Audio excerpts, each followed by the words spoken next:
दोस्तों, किसी गांव के आखिरी कोने में एक टूटी फूटी झोपड़ी खड़ी थी। मिट्टी की दीवारें, ऊपर छप्पर और एक दरवाजा जो हर बार हवा में चरमराता था। उसी झोपड़ी में रहता था राजू, 16 साल का, दुबला पतला, आंखों में सूनापन लिए एक लड़का। गांव वालों के लिए वो बस अनाथ था, जिसे न माँ थी, न बाप और न कोई रिश्तेदार। राजू के माता पिता की मौत तब हुई थी जब वो बहुत छोटा था। किसी ने उसे गोद नहीं लिया, किसी ने स्कूल नहीं भेजा। गांव की पंचायत ने कहा, इसे रहने दो इसकी झोपड़ी में और खुद कमाकर खाए तो अच्छा है। राजू की जिंदगी हर दिन एक नई चुनौती थी। सुबह सूरज के साथ उठता, वही पुराना फटा कुर्ता पहनता और काम की तलाश में निकल जाता। उसकी दिनचर्या में स्कूल, खेल या आराम का कोई नामो निशान नहीं था। जब उसके उम्र के बच्चे खेतों में गिल्ली डंडा खेलते, धूल में दौड़ते, हंसी ठिठोली करते, राजू खेतों में काम ढूंढ रहा होता या किसी चूल्हे के पास ईंधन बटोर रहा होता।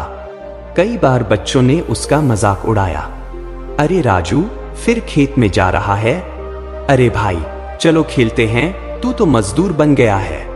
राजू चुपचाप सब सुन लेता, जवाब नहीं देता, बस निगाहें नीचे झुका लेता। उसके पास हंसी के लिए समय नहीं था, भूख ने उसे वक्त से पहले बड़ा बना दिया था। राजू ने कोई काम नहीं छोड़ा जो वो कर न सके। खेत में हल चलाना, निंदाई करना, पशुओं को चारा डालना, कुएं से पानी भरकर खेतों में पहुंचाना, सब कुछ उसने सीखा। एक बार एक व्यापारी ने उसे गाड़ी से बोरियां उतारने को कहा। राजू ने पसीना बहा दिया। जब बारी आई पैसे की तो व्यापारी बोला, छोटे बच्चे को पैसा नहीं देते, जा कुछ खा ले।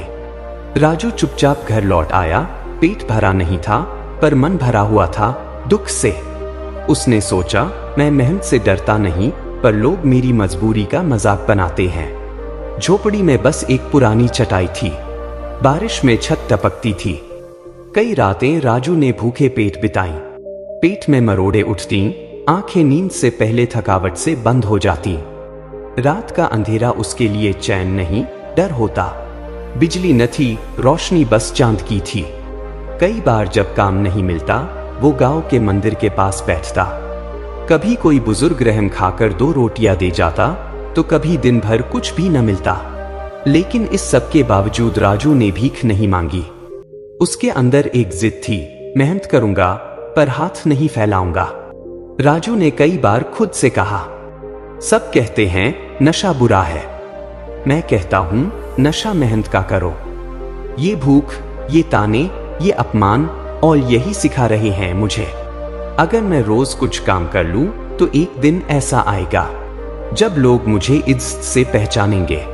उसने खेलों का नशा छोड़ा। टीवी जैसी चीजें देखना उसके लिए सपने जैसा था। बचपन में खिलौने नहीं थे और अब सपनों में सिर्फ रोटी, मेहनत और छत दिखाई देती थी।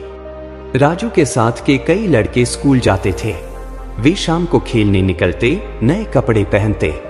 जब भी वे राजू को देखते, हंसते, राजू तुझे भी नौकरी मिल गई क्या? अरे भाई तू बच्चा है या मजदूर? तेरे जैसे लड़के को स्कूल नहीं, बेलचा चाहिए। राजू को चुभते ये शब्द, मगर हर बार वो गहरी सांस लेता। अपने हाथों की लकीरें देखता, मजदूरी से भरी हुई, और खुद से कहता, ये लोग आज मजाक बना रहे हैं, कल मेरा सम्मान करेंगे। एक दिन गांव की शाम धीरे धीरे काली चादर ओढ़ने लगी थी। बादल घिर आए थे और दूर कहीं बिजली चमक रही थी। लोग अपने अपने घरों को लौटने लगे, दरवाजे बंद करने लगे, चूल्हे जलने लगे। लेकिन राजू अब भी अपने झोपड़ी के बाहर बैठा आसमान की तरफ देख रहा था। उस दिन उसे कोई काम नहीं मिला था। 3 घरों के चक्कर काटे थे, 2 खेतों में गया था, कहीं भी कुछ नहीं मिला। पेट खाली था और जेब में एक भी सिक्का नहीं। शायद आज भी भूखा ही सोना पड़ेगा। उसने धीरे से कहा और उठकर झोपड़ी के भीतर चला गया। अभी कुछ ही पल बीते थे कि बाहर से तेज हवा और पानी की थपेड़े आने लगी। तूफानी बारिश शुरू हो गई थी, मानो बादलों ने अपने सारे दुख आज जमीन पर उंडेल दिए हों। राजू को बारिश से डर नहीं लगता था, लेकिन उस रात कुछ अलग था। गांव के बीचों बीच एक पुराना गोदाम था जो सेठ हरिप्रसाद का था। गांव में अनाज का सबसे बड़ा व्यापार उसी के पास था। उस रात उसके गोदाम में एक छोटा ट्रक आया जो दूर के कस्बे से आया था। उसमें बोरियों में भरकर ताजा अनाज लाया गया था। लेकिन तबाही ये थी कि ट्रक लेट हो गया था और बरसात शुरू हो चुकी थी। सेठ परेशान होकर इधर उधर फोन करता रहा, मगर बारिश के कारण कोई मजदूर नहीं आया। अगर ये बोरियां ट्रक से उतारी नहीं गई तो सब अनाज भीग कर सड़ जाएगा। उसने बाहर खड़े होकर चीखा, मगर गांव सुनसान हो चुका था। हर कोई अपने घर में दुबका बैठा था। उसी वक्त दूर से छाता लिए भीगता हुआ राजू उधर से गुजर रहा था। वो बस मंदिर के पास एक ओट में जाकर बैठने की सोच रहा था, लेकिन उसकी नजर सेठ पर पड़ी। घबराया हुआ, परेशानी में इधर उधर दौड़ता हुआ राजू दौड़कर उसके पास गया। सेठ जी, कुछ काम है क्या? सेठ ने चौंक कर देखा। भीगे कपड़े, कांपते होंठ, लेकिन आंखों में आत्मविश्वास। राजू बेटा, भगवान ने तुझे भेजा है। बेटा, मेरे पास एक ट्रक है अनाज से भरा हुआ, बारिश में सब भीग जाएगा। कोई मजदूर नहीं आया, तू करेगा ये काम? राजू ने बिना सोचे जवाब दिया। सेठ जी, मेहनत से डरता नहीं, काम बताइए। और फिर शुरू हुई राजू की असली परीक्षा। ट्रक की बोरियां भारी थीं, हर बोरी कम से कम 50 किलो की। रास्ता फिसलन भरा था, गोदाम की फर्श भी गीली थी। मगर राजू ने एक एक बोरी उतारी, कंधे पर लादकर, गिरते पड़ते मगर बिना रुके। बारिश उसके कपड़ों को भिगो चुकी थी, मगर उसका जज्बा सूखा नहीं था। सेठ और उसका ड्राइवर एक किनारे खड़े बस ये सोच रहे थे, ये लड़का तो अकेला ही 100 आदमी के बराबर है। करीब 2.5 घंटे तक राजू लगातार काम करता रहा। जब आखिरी बोरी भी गोदाम में रख दी गई तो वो बस वहीं जमीन पर बैठ गया, हांफते हुए मगर चेहरे पर संतोष। सेठ दौड़ कर आया और उसके पास बैठ गया। राजू बेटा, तूने मेरा बहुत बड़ा नुकसान टाल दिया। अब बता, कितने पैसे दूं? राजू ने बस मुस्कुराकर कहा, सेठ जी, जो मेरे मेहनत के बनते हैं वो दे दीजिए, मैं ज्यादा नहीं लूंगा। सेठ के चेहरे पर मुस्कान थी, लेकिन उसकी आंखों में आदर। राजू, तुझ में कुछ खास है। तेरा डर, तेरी भूख, तेरा दर्द, लेकिन तेरी मेहनत उससे बड़ी है। आज से तू सिर्फ मजदूर नहीं रहेगा। राजू ने हैरानी से देखा। मैं तुझे गोदाम में नौकरी देता हूं, रोज सुबह आना, काम करना और महीने के अंत में तनख्वाह लेना। तुझे अब रोज काम ढूंढने की जरूरत नहीं पड़ेगी। राजू की आंखों में पानी आ गया। वो रोया नहीं, मगर उसका दिल पहली बार इतना भर आया था कि आवाज भी नहीं निकली। उसने बस हाथ जोड़कर कहा, धन्यवाद सेठ जी, आपने मेरी दुनिया बदल दी। अगली सुबह राजू तय समय पर गोदाम पहुंच गया। अब उसका काम केवल बोरी उठाना नहीं था। सेठ ने उसे सारा गोदाम संभालने का जिम्मा दिया। मजदूरों से काम करवाना, माल की निगरानी, गिनती करना। राजू ने सब सीखा और सब कुछ पूरे मन से किया। सेठ ने 2 महीने बाद उसकी तनख्वाह बढ़ा दी। उसकी झोपड़ी धीरे धीरे सुधरने लगी। वह चटाई की जगह एक बिस्तर ले आया। गांव में सुबह की रोशनी अब राजू के लिए नई उम्मीद लेकर आती थी। अब वो बस काम के लिए भटकता नहीं था। अब वह गोदाम का भरोसेमंद कर्मचारी था, सेठ हरिप्रसाद का दाया हाथ। उसकी वर्दी तो नहीं बदली थी, लेकिन चाल बदल गई थी। हाथ अब भी मेहनत से थके रहते, पर आंखों में आत्मविश्वास चमकता था। राजू का दिन सुबह जल्दी शुरू होता। गोदाम पर पहुंचकर ट्रक से अनाज उतरवाना, बोरियों की गिनती करना, मजदूरों से हिसाब रखना और साफ सफाई की देखरेख करना। सेठ को राजू पर इतना भरोसा हो गया था कि जब वो बाहर जाता तो गोदाम की चाबी राजू के हवाले कर जाता। 4 महीने की तनख्वाह बचाने के बाद राजू ने अपनी झोपड़ी की मरम्मत शुरू की। पहले एक मिस्त्री बुलाया, फिर खुद भी मेहनत की। मिट्टी की दीवारें पक्की ईंटों से बदलने लगीं, छप्पर की जगह टीन की छत लग गई। गांव वालों की आंखें फटी की फटी रह गईं।